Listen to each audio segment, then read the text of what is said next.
Deuteronomy 6. I read from the Institute for Scripture Research, the ISR, because it takes a direct translation from Hebrew to English, Greek to English, and Aramaic to English. Yah is a very jealous El, saying G-D is the same thing as saying God. It's worshiping a pagan idol. His name is Yah. In fact, I'll go to the front here and just snag it out real quick.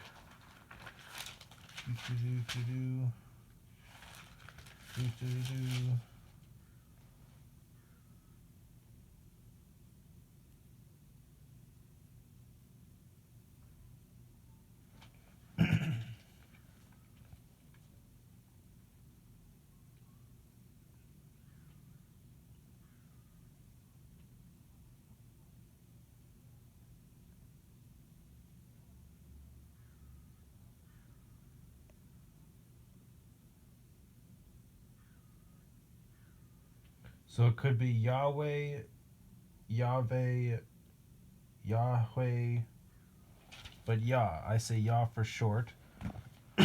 Yah is his name. He is a very jealous El. He doesn't even want the names of idols or mighty ones to come to our lips. He is the Elohim of the heavens and the earth, the first and the last and the only. And he sent his son Yehoshua to die on a stake for the sins of all of humanity over 2,000 years ago, and the letter J is barely 600 years old. Deuteronomy 6. And this is the command, the laws, and right rulings which Yah your Elohim has commanded to teach you to do in the land which you are passing over to possess, so that you fear your Elohim, to guard all his laws and his commands which I command you, you and your son and your grandson, all the days of your life, and that your days be prolonged. And you shall hear, O Israel, and shall guard to do that it might be well with you, and that you increase greatly, as Yah Elohim of your fathers has spoken to you, in a land flowing with milk and honey. Excuse me. Hear, O Israel, Yah our Elohim, Yah is one, and you shall love Yah your Elohim with all your heart, and with all your being, and with all your might. And these words which I am commanding you today shall be in your heart, and you shall impress them upon your children, and shall speak of them when you sit in your house, and when you walk by the way, and when you lie down, and when you rise up. Excuse me. And shall bind them as a sign on your hand, and they shall be as frontlets between your eyes, and you shall write them on your doorposts of your house and on your gates. And it shall be, when Yah your Elohim brings you into the land of which he swore to your fathers, to Abraham, to Yitzhak, and to Jacob, to give you great and good cities which you did not build, and houses filled with all kinds of goods which you did not fill, and wells dug which you did not dig, vineyards and olive trees which you did not plant, and you shall eat and be satisfied. Be on guard lest you forget Yah, who brought you out of the land of Mitzrayim from the house of bondage. Fear Yah your Elohim, and serve him, and swear by his name. Excuse me. And do not go after other mighty ones, the mighty ones of the peoples who are all around you. For Yah your Elohim is a jealous El. This is the third time he's saying he's a jealous El. He's a very, very jealous El. Like, talking about mighty names and serving them. You only serve him, Yahweh, the only one. Excuse me. For Yah your Elohim is a jealous El in your midst, lest the displeasure of Yah your Elohim burn against you, then he shall destroy you from the face of the earth. Do not try Yah your Elohim as you tried him in Massah, Massah. Diligently guard the commands of Yah your Elohim and his witnesses and his laws which he has commanded you, and you shall do what excuse me.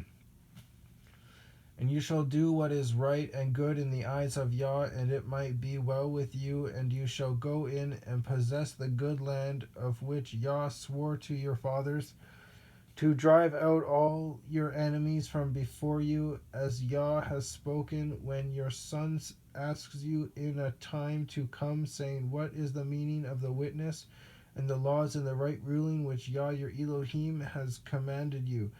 Then you shall say to your son, We were slaves of Pharaoh in Mitzrayim, and Yah brought us out of Mitzrayim with a strong hand, and he sent signs and wonders great and grievous upon Mitzrayim, upon Pharaoh, and upon all his household before our eyes.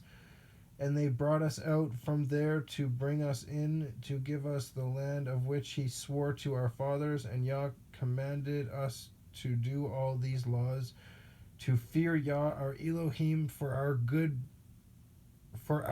always, to keep us alive as it is today. Excuse me. And it is righteousness for us when we guard to do all this command before Yah our Elohim as he has commanded us.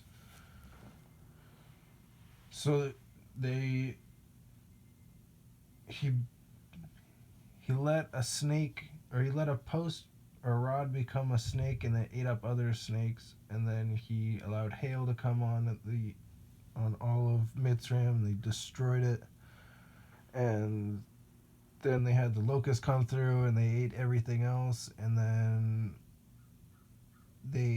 he killed all of their firstborns who didn't put the lamb's blood from a perfect lamb on the doorpost all the way around it, basically.